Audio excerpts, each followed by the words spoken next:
Halo, selamat malam pemirsa. Anda menyaksikan One on One bersama saya Tiara Harahap. Seperti biasa, One on One akan menghadirkan dan juga mengundang tamu spesial di mana malam hari ini sosok yang akan hadir di One on One ini adalah mereka atau sosok yang kemudian ini pernah menjadi konsultan politik, pernah membawa nama Joko Widodo dan juga Basuki Cahayapurnama menjadi seorang gubernur dan juga wakil gubernur DKI Jakarta.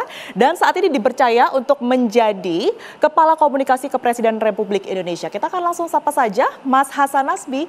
Sehat Mas? Sehat, alhamdulillah. Oke, macet tadi ke sini ya? Karena ada bola? Lancar kok. Lancar ya, alhamdulillah. Alhamdulillah Oke. lancar. Mas, berkaitan dengan yang tadi sudah saya sebut di awal ya, jabatan baru sebagai Kepala Komunikasi Kepresiden Republik Indonesia. Ini kan sebelum beberapa bulan sebelum 2 bulan sebelum Presiden ke-7 Joko Widodo ini lengser, Anda sudah ditetapkan dan kemudian ini profesi yang sama, jabatan yang sama dilanjutkan di era Presiden Prabowo Subianto. Ini memang semacam ada keberlanjutankah atau memang Anda sudah disiapkan sebelumnya? Disiapkan oleh siapa ya? Disiapkan oleh Presiden Joko Widodo, Presiden ke-7 ya? Enggak. Seperti apa? Mungkin lebih tepatnya memang Pak Jokowi menyiapkan kantor ini untuk kebutuhan Pak Prabowo. Oke. Memang ini kebutuhan untuk di zamannya Pak Prabowo, request dari pihak Pak Prabowo sama dengan Badan Gizi nih. Makanya pelantikan saya berbarengan dengan Badan Gizi Nasional kan. Badan Gizi Nasional kan juga bukan buat pemerintahnya Pak Jokowi sebenarnya, tapi untuk kebutuhan pemerintahannya Pak Prabowo. Nah, kantor komunikasi kepresiden juga begitu. Alhamdulillah kita yang dipercaya, ya kita yang dipercaya untuk menempati posisi ini. Walaupun tentu harus menyiapkan ini dari nol. Dari nol? Kantor ini harus dari nol kan, nggak ada sebelumnya kan nggak ada. Sama kayak Badan Gizi juga menyiapkan kantornya dari nol.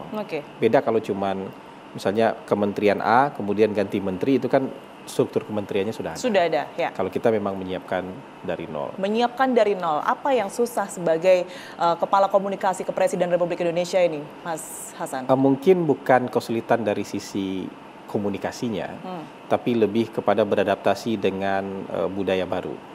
Saya kan dari private sector, dari swasta, kemudian masuk ke dalam dunia birokrasi, dan betul-betul dari nol, nggak ada orang. ASN-nya belum ada, gitu kan? Kantor belum ada, jadi semua dimulai dari nol. Jadi rekrutmen orang dari nol, ya kan? Kita baru hari Senin nih, baru mau melantik kepala sekretariat. Jadi memang perlu proses, lebih kepada adaptasi. Yang sulit itu mengadaptasikan kebiasaan-kebiasaan kita di private sector, kemudian kita pindah ke sektor publik, kan tentu perlu adaptasi. Tapi menurut saya kalau dari sisi komunikasinya, menurut saya lebih ke menjaga aja. Kalau biasanya kan kita bawa nama pribadi kan, sekarang kita bawa nama institusi kepresidenan. Jadi lebih behave lah. Kalau kemarin-kemarin masih boleh emosi-emosi dikit, sekarang nggak boleh emosi-emosi. Karena kita lebih ke harus menenangkan orang, lebih ke harus memberikan pemahaman kepada masyarakat. Tentu nggak bisa dengan ngegas-ngegas, dengan emosi-emosi. Pemilihan kata kita juga harus lebih tertib lah. Oke. Nah, ada salah satu hal yang kemarin menarik perhatian, mungkin juga berhubungan begitu ya dengan salah satu tugas Anda, Mas Hasan.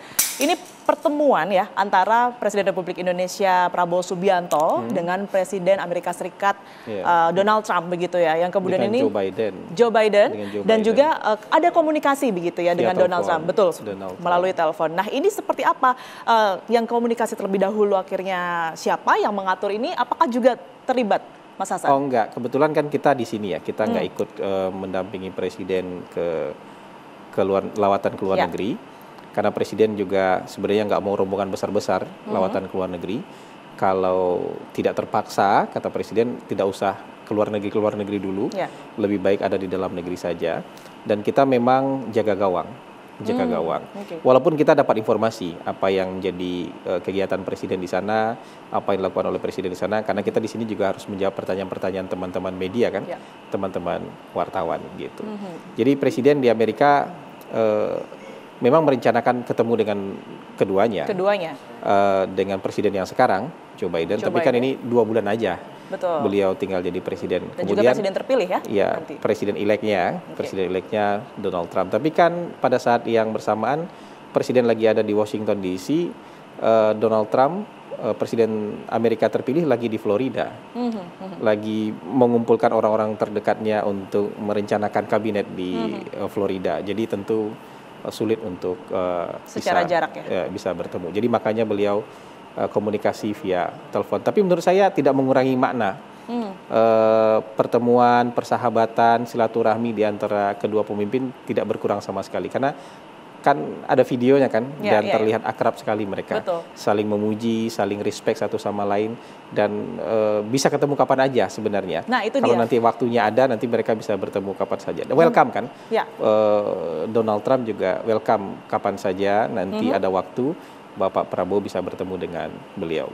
Nah, ini apakah kedekatan di telepon ya yang kemarin kita lihat antara Donald Trump kemudian juga Prabowo Subianto ini bisa diartikan bahwa memang sedekat itu hubungan antara Indonesia dan juga Amerika ini, Mas Hasan? Jadi kalau Indonesia kan tidak memilih blok manapun. Politik luar negeri kita sejak tahun 45 itu garisnya adalah politik bebas aktif. Ya. Kita juga mengukuhkan diri sebagai negara non-blok, artinya tidak ikut perseteruan dimanapun lah. Kalau ada perseteruan soal keamanan, soal mungkin ada konflik, kita nggak ikut. Kalaupun kita ikut itu sebagai pasukan perdamaian.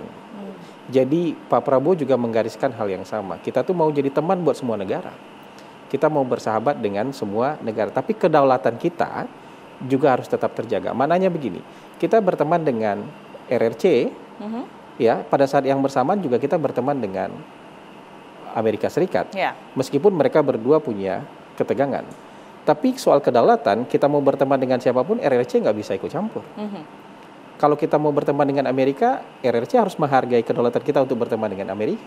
Begitu juga sebaliknya. Amerika juga harus menghargai kedaulatan kita untuk memilih teman seperti RRC misalnya.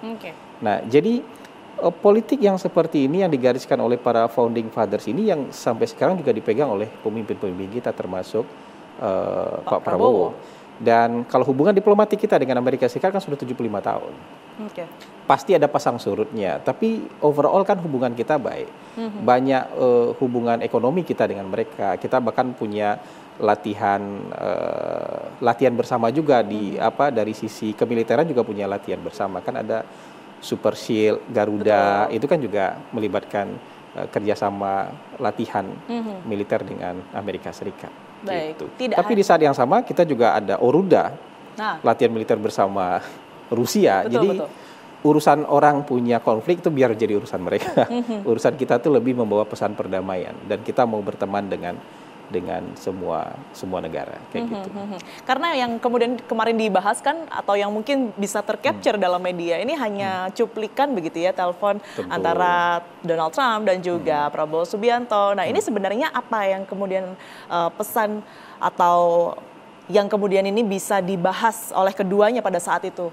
Tapi memang kalau boleh itu diinformasikan, Mas Hasan. Perteleponnya emang itu. Perteleponnya emang itu.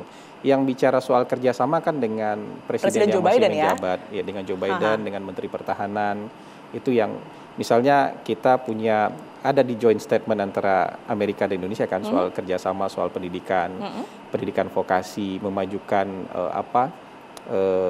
sains, teknologi, art dan matematik yang kayak gitu-gitu, termasuk juga kerjasama perdagangan. Jadi kita lebih banyak kerjasama untuk peningkatan kualitas sumber daya manusia, kerjasama ekonomi, termasuk kita juga mendapatkan support untuk program makan bergizi gratis kan dari Amerika Serikat gitu. Jadi itu pembicaraan resmi antara dua kepala negara. Tidak hanya dengan Donald Trump, kemudian juga Joe Biden ya, kalau tidak salah juga dengan Menteri Pertahanan Amerika Serikat juga bertemu. Nah itu seperti apa, Mas Ya Hasan? kan kita memang ada kerjasama latihan militer dengan yang tadi sudah Amerika, dijelaskan oleh Mas Hasan ya.